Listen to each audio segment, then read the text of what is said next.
So they were obviously not considering the militia of the several states primarily as military organizations. They weren't put in there primarily as military organizations. Now, they had a military role to perform, obviously, suppress insurrections, repel invasions, and be the check and balance against the standing army.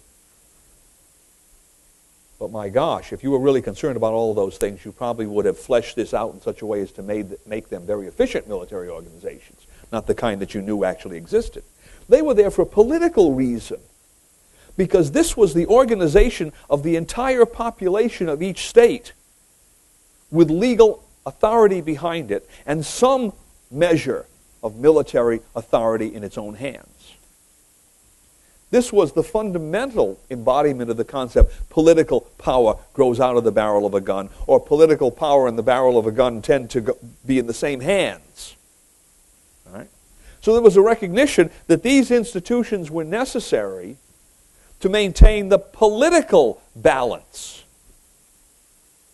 And not simply in a practical sense, but in a mental sense, that people operating in institutions like this every day of their lives, from 15 or 16 to 50 or 60, would recognize what their role was in this governmental structure. It was not to sit at home, as we do today, too many of us, watching television and complaining about what the government is doing to us, as if it were something from Mars that we can't control. It kind of dropped down on us out of who knows where.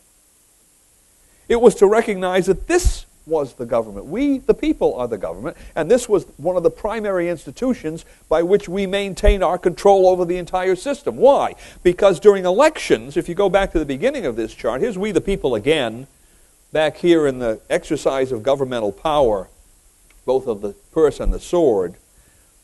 In normal times, between elections, I should say, at elections, our direct involvement in this process here is at elections. Right? We choose the representatives. And then what happens? Well, we hope that they're going to follow what we sent them to do, or we hope that they might listen if we were to communicate with them. But we really don't have any kind of direct control here. It's all, please do this and please do that, and yes, we believe what you're promising us, even though you've lied to us systematically for the last 2 terms, or 3 terms, or 6 terms. But now we believe you. Change we can believe in. Right? Just give us a slogan, and we'll elect you. Right?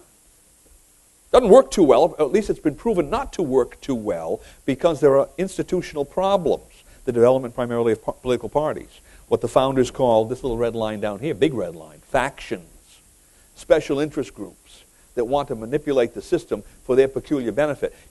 Read James Madison's Federalist Paper number 10, where he talks about this in some detail. And he says, at least one of his suggestions in Federalist number 10, he recognizes this is a problem. All legislatures tend to be corrupted by factionalism, special interest groups, getting legislation passed for their benefit, not the general welfare. And he suggested, well, one way to break and control the power of faction is to have such a large republic that there are so many factions that no one of them or a small group of them can gain power. Now, what he forgot was that if all the factions agree among themselves to divide the loot, in other words, that they don't fight among themselves, they're smart enough to realize that they can make a deal as long as they're looting us, that we will get the system that we now have.